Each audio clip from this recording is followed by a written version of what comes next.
É com muita alegria que nós estamos nessa liturgia da Quinta-feira Santa. Essa missa tem como título Missa da Ceia do Senhor. E nessa missa da Ceia do Senhor, nós escutamos, porque a igreja proclamou o Evangelho de Nosso Senhor Jesus Cristo, segundo São João, capítulo 13, versículos do 1 ao 15.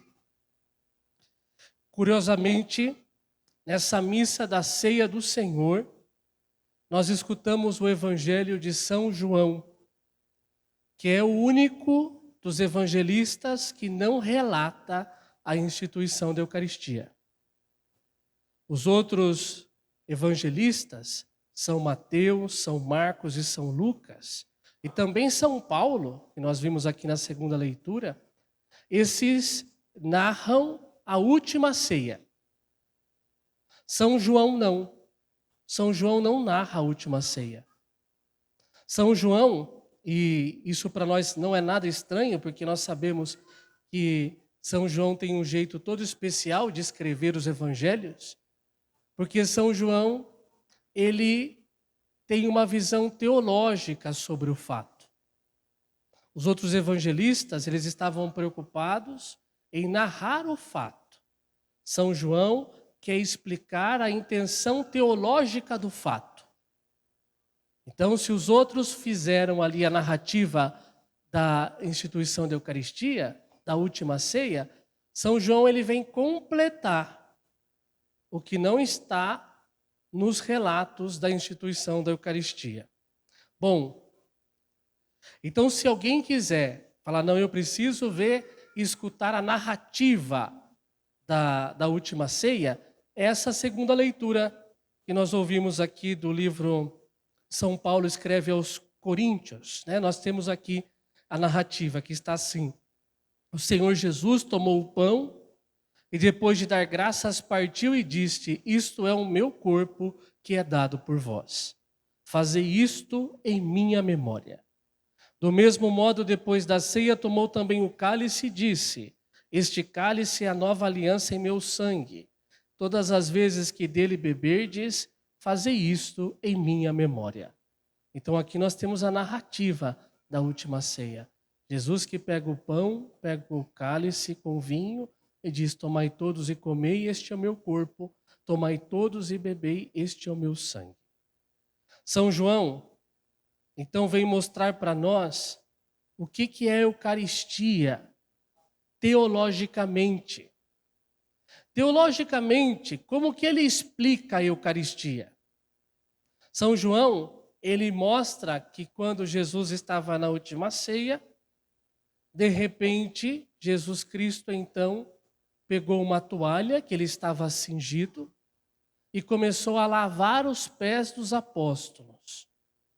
São Pedro não queria que lavasse, depois ele se convenceu de que Jesus deveria lavar não só o pé, mas todo o corpo, né? Desde a cabeça. Mas Jesus começa a lavar os pés dos apóstolos. E é assim que São João explica a Eucaristia. E o que nós entendemos?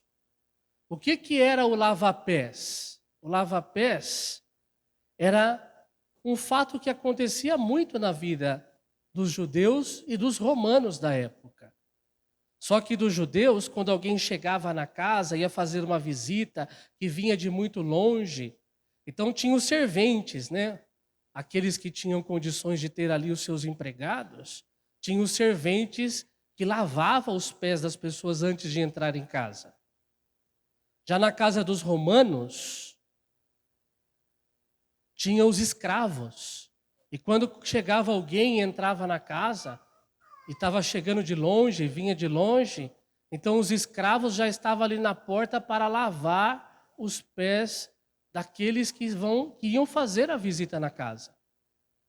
E Jesus Cristo, ele mostra então, com o lava-pés, que é símbolo da humildade. Jesus é humilde. Ele é o contrário daquilo que nós vimos lá no Gênesis. No relato da queda do Gênesis, nós vemos que Eva e Adão, eles pecaram contra Deus, porque a serpente enganou-os dizendo: se vocês comerem da árvore do conhecimento do bem e do mal, que está no meio do jardim, vocês serão como deuses. Então, eles queriam ser muito mais do que eram, porque nós somos criaturas de Deus. Eles queriam ser muito mais do que criatura. Isso se chama o pecado da soberba, o pecado do orgulho.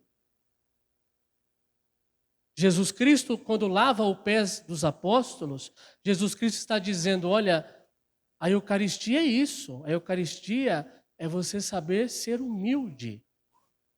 É você saber lavar os pés uns dos outros.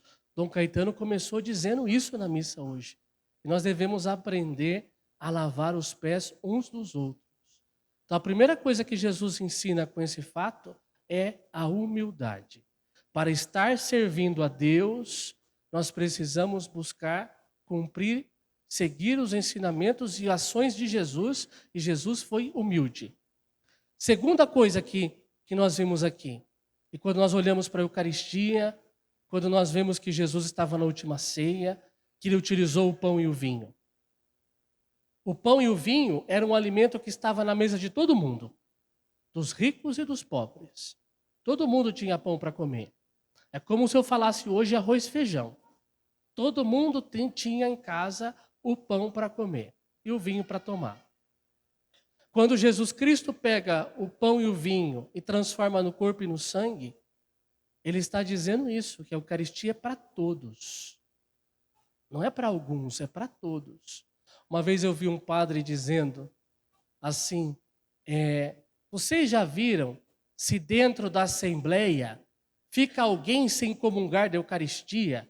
Alguém que gostaria muito de comungar, que estavam preparados, mas um grupo ficou sem comungar? Geralmente não é para acontecer isso, né? Geralmente isso não acontece. Todo mundo que está preparado tem a oportunidade de comungar do pão eucarístico. Pois é, da mesma forma que todo mundo tem o pão aqui dentro, todo mundo também deveria ter o pão lá fora. Da mesma forma que todos comem do pão eucarístico aqui dentro da igreja, e tem a oportunidade, todos nós comemos do mesmo pão, as pessoas lá fora também deveriam ter as mesmas condições. Todos deveriam ter comida na mesa. E a gente sabe que existem muitos lugares do mundo que isso não acontece ainda. Terceira coisa, terceiro aspecto dessa celebração que nós aprendemos com Jesus e que é a mensagem de São João para nós, para dizer o que é a Eucaristia. Que a Eucaristia, ela é um rebaixamento. Nós falamos na teologia a kenosis. É Jesus que se abaixa. Jesus, nós temos lá na São Paulo aos Filipenses, que diz assim, sendo ele de condição divina, porque Jesus é de condição divina, não se prevaleceu de sua igualdade com Deus, mas aniquilou-se a si mesmo, assumindo a condição de escravo e assemelhando-se aos homens. E sendo exteriormente reconhecido como homem, esvaziou-se. Aqui está a kenosis. Jesus se esvaziou. Ele era de condição divina, a segunda pessoa da Santíssima Trindade. Ele se abaixou. Quando ele se abaixa para lavar os pés, é um símbolo daquilo que ele fez com a sua vida. Ele se esvaziou, ele se abaixou. Ele se fez homem em tudo como nós, exceto no pecado. Ele se fez homem para nos dar esse exemplo de que nós também devemos buscar a humildade, porque foi sendo homem que ele conquistou a salvação para cada um de nós, e se nós formos humildes, nós também vamos conquistar essa salvação. Por isso, meus irmãos e minhas irmãs, nesta missa, nós temos que copiar a humildade do Senhor.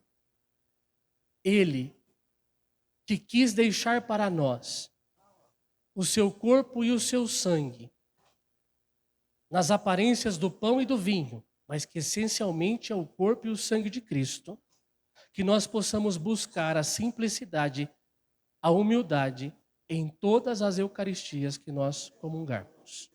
Que Jesus possa nos ensinar que é na humildade que nós devemos buscar a nossa salvação e a salvação do mundo inteiro.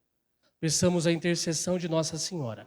Rogai por nós, Santa Mãe de Deus, para que sejamos dignos das promessas de Cristo. Amém.